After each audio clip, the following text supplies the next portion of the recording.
So ఈ మధ్య కాలంలో అంటే అనేక చోట్ల కూడా కొన్ని దేవాలయాలు నిజంగా బాగా పేరు వస్తుంది, నిజంగా బాగా డెవలప్మెంట్ జరుగుతుందంటే చాలా దుష్ట శక్తులు కూడా అడ్డుపడుతున్నాయి.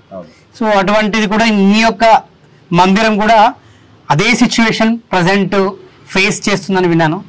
అది తెలుసుకున్న వెంటనే నేను రావడం జరిగింది. అండ్ నిజంగా ఇక్కడ ఈరోజు దర్శనం కూడా నిజంగా చాలా కొత్తగా ఉంది.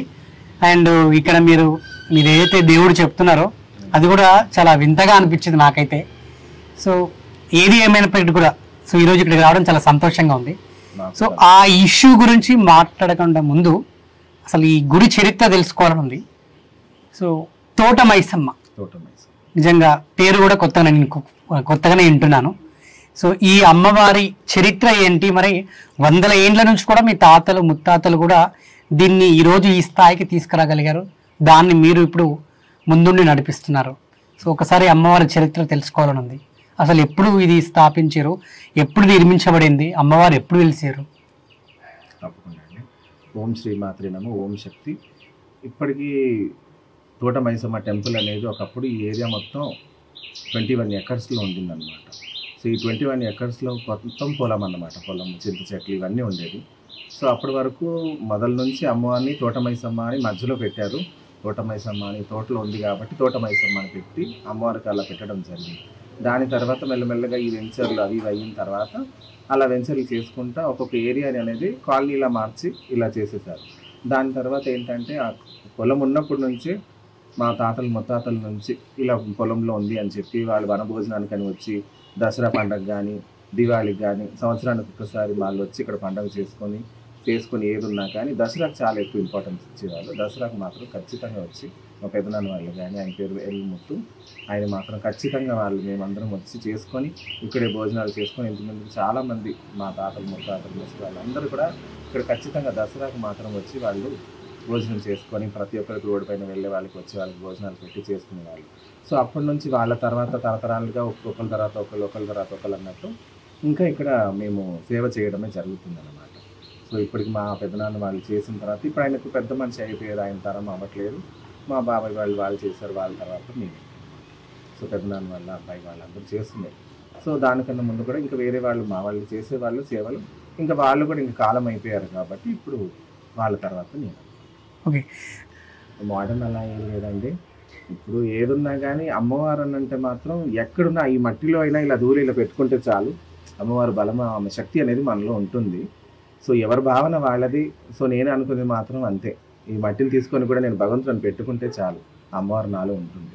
సో అదే అనమాట, అంతకు మించింది లేదు. ఎవరి వాళ్ళ భావన వాళ్ళకు ఉంటుంది. సో జనరల్ శివశక్తి అని చూడగానే చాలా మంది కడియాలను అవి ఇవి దండలు చాలా రకరకాలుగా వేసుకొని ఉంటారు. వాళ్ళ గురు బోధన ఎలా ఉంటుందో వాళ్ళు దాని ప్రకారంగా దండ కడియాలు కానీ, చేతి కడియాలు కానీ, కాలు వేడిలు కానీ వాళ్ళు వేసుకుంటారు. సో నేను గురుబోధన తీసుకున్నప్పుడే నేను ఎక్కడన్నా ఆఫీస్ కానీ ఎక్కడన్నా ఏదన్నా బయట పనులకి వెళ్ళినప్పుడు బయట ఎవరన్నా తగులుతారు, ఏదన్నా ముట్టుడు కానీ మహిళలు కానీ ఏదన్నా ఉంటే మళ్ళీ నాకు ఇబ్బంది అవుతుందని వాళ్ళతో వాళ్ళకి ఎలా చెప్పాలో వాళ్ళతో చెప్పి నేను తీసుకున్నాను. ఆ తీసుకున్న ప్రకారంగా పండగ మాత్రమే నేను చేస్తానండి. పండగ వేసిన తర్వాత ఒక 3 days పొడి బియ్యాలని మేము వండుకున్న తర్వాత మాత్రం మేము తీసేసి యథావిధిగా పెట్టేస్తాం. దాని తర్వాత మళ్ళీ పండగ అయ్యేటప్పుడు మాత్రం మేము మళ్ళీ తీసుకుంటాం. అది కూడా సంవత్సరంలో మేము ప్రతిసారి మాత్రం 2 సార్లు పండగ మాత్రం ఇక్కడ చేస్తాం. ఈ టెంపుల్లో మాత్రం 2 సార్లు ఖచ్చితంగా. మిగతా టెంపుల్స్లో మాత్రం పండగ అనేది బోనాలకు ఒక్కసారి మాత్రమే అవుతుంది. ఇక్కడ మాత్రం చైత్ర మాసంలో మాత్రం ఏప్రిల్ 30 తారీఖు జరుగుతుంది యథావిధిగా. మళ్ళీ వ్యాపారాల్లో ఇక్కడ బోనాలు ఎప్పుడు జరుగుతుందో మళ్ళీ ఆ టైంలో ఈ 2 మాత్రం ఖచ్చితంగా మాత్రం మేము చేసుకుంటాం. సో ఎప్పుడు చేంజ్ అయ్యారు శివశక్తిగా మీరు? నాకు ఊహ తెలిసినప్పటి నుంచి మాత్రం నేను పుట్టి పెరిగింది ఇక్కడే, ఇదే గుడిలో. చిన్నప్పటి నుంచి, ఎంత ఉన్నప్పటి నుంచి కూడా అమ్మవారికి అన్నమాట. సో మేము చిన్నగా ఉన్నప్పటి నుంచి కూడా మేము అప్పుడు ఇదంతా అడవి, అసలు ఏమీ లేదు. మా ఇల్లు 2 రూమ్లు తప్ప ఆ అమ్మవారు ఈ గుడి ఇంకెంతకు మించింది మాత్రం ఏమీ లేదు. మేము మెయిన్ రోడ్ దాటాలన్నా కానీ అడవిలు చెట్లు బాగుండేది, మాకు చాలా భయం అనిపించేది. సో అప్పుడు మేము నార్మల్గా కూర్చున్నా కానీ ఇలా పాములు తిరిగేది. సో అప్పుడు మా అమ్మ వాళ్ళు ఇదేంటి రోజు పాములు వస్తున్నాయి, అన్ని రకరకాల పాములు, కానీ ఎప్పుడు కూడా ఇంత పడగెత్తడం కానీ లేదా కాటేయడం కానీ ఏది మాత్రం మాకు జరగలేదు. మాకు అంత భయం కూడా అనిపించలేదు. ఇంత అడవిలో ఉన్నా కానీ మాకు ఎప్పుడు భయం అనిపించలేదు. కానీ ఇప్పుడు ఈ సొసైటీ ఈ పబ్లిక్ మధ్యలో ఉండే వరకు ఆ భయం అనేది ఇప్పుడు అనిపిస్తుంది. అంతకుముందు మాత్రం మాకు ఎప్పుడు అడవిలో ఉన్నామా అన్నట్టు కూడా మాకు అనిపించలేదు. కానీ ఈ మధ్యలో మాత్రం ఈ సొసైటీలో ఉండే వరకు మాత్రం మాకు అనిపించట్లేదండి. ఎక్కడో మృగాల మధ్యలో ఉన్నట్టు మాత్రం మాకు అనిపిస్తుంది ఇప్పుడు. ఇంతకుముందు మాత్రం నాకు అలా లేదు. సో అది అన్నమాట. సో అంటే ఏ ఏజ్లో మీకు శివశక్తిగా మారాలి? నేను 2 yearsగా ఉన్నప్పుడు మాత్రం దేవుడు రావడం. నాకు 2 years ఉన్నప్పుడు చికెన్ పాక్స్ అనేది నాకు ప్రతి సంవత్సరం 2 years నుంచి రెగ్యులర్గా వచ్చేది. సో అలాగే మా ఇంట్లో పాములు అవి ఇవి వచ్చే వరకు మా అమ్మగారండి. సో మా అమ్మగారు ఏంటంటే ఇది ఎందుకు వస్తుంది, ఇలా ఎందుకు అవుతుంది అనేసి మా అమ్మగారు ఏం చేశారంటే, వీళ్ళు ఇలాగే వాళ్ళ మేనత్త వాళ్ళు తెలిసిన వాళ్ళు ఉండే వరకు అక్కడ శివశక్తి అన్నమాట, ఆమె పెద్ద శివశక్తి.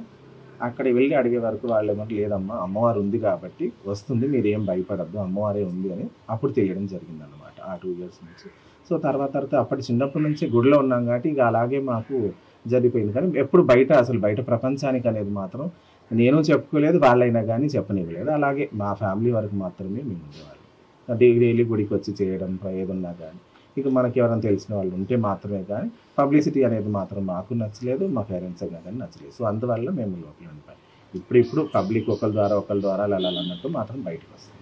సో దేవుడు ఉన్నాడన్నది మీరు నమ్ముతారు 100%. ఓకే. సో మీ అనుభవంలో ఏదైనా రుజువు చేస్తారా నాకు ఇప్పుడు? అంటే ఏ ప్రకారం? దేవుడు ఉన్నాడు అనడానికి, అమ్మవారు ఉంది, దేవుడు ఉన్నాడు అని. దేవుడు ఉన్నాడు అనడానికి మాత్రం మీరు ఇక్కడ వచ్చిందే అదే పెద్ద విషయం అన్నమాట.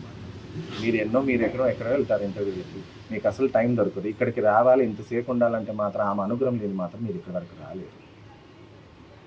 సో నాకు తెలిసి మీకు ఊహ తెలిసిన దగ్గర నుంచి జనరల్గా ఒక స్టార్టింగ్ స్టేజ్లో అనిపిస్తుంది అసలు దేవుడు ఉన్నాడా, నిజంగా దేవుడేనా, ఇది దైవభక్తేనా, మీకు కూడా డౌట్లు వచ్చే ఉంటాయి. అయితే చిన్నప్పుడు ఏమైందంటే నేను 7th standardలో ఉన్నాను. అప్పటి వరకు నాకు కూడా అంటే దేవుడు అంటే వెళ్ళి పూజ చేసేది, మొక్కేది అన్నీ ఉండేది, భక్తి బాగా ఉండేది. కానీ అంటే దేవుడు పైన వచ్చి ఇలా బ్యాండ్ కొడితే ఊగడం అనేది మాత్రం నాకు కొంచెం చిన్న డౌట్ ఉండేది. నా పైన వచ్చినా కానీ నాకు అంత తెలియకపోయేది అంత చిన్న వయసులో. తర్వాత ఒకసారి మా ఫ్రెండ్ వాళ్ళ ఇంట్లో మేము వెళ్ళాం అనమాట. వాళ్ళ గార్డెన్లో ఏదో పని చేసుకుంటారు, ఇది మేము ఆడుకుంటాము. సడన్గా ఆయన ఏమన్నారంటే మా ఇంట్లో ఇలా ప్రాబ్లం ఉంది అది ఇది అని అంటే నేనేం చేస్తాను, ఏం ప్రాబ్లం అంటే మేము ఆ ప్రాబ్లం వల్ల డిస్కషన్ చేస్తున్నాం. వాళ్ళ నానమ్మకు ముత్యాలమ్మ వచ్చేదన్నమాట. ఆమె పేరే ముత్యాలమ్మ, కానీ ఇప్పటికీ చనికి కారం అవుతారు. చాలా ఆమె పేరు గల మనిషి అనమాట.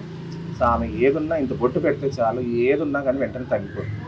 సో నేనేమన్నానంటే మాత్రం ఇంటి లోపల ఇంత ప్రాబ్లం ఉంది, మీకు మీ నాన్నమ్మకి అమ్మవారు వస్తుంది, మరి ఎందుకు ఇలా ఉంది అని నేనేమన్నాను అనమాట. ఈ పూజలు ఉన్నప్పుడే వీళ్ళు వస్తారు, బ్యాండోలు కొడితే వీళ్ళ అమ్మవారు వచ్చి ఆడతారు, కానీ మళ్ళీ అసలు ఎక్కడ కూడా మళ్ళీ మనకు ప్రాబ్లం ఉన్నప్పుడు ఎందుకు రాదని అప్పుడు ఆ చిన్న వయసులో అన్నాను.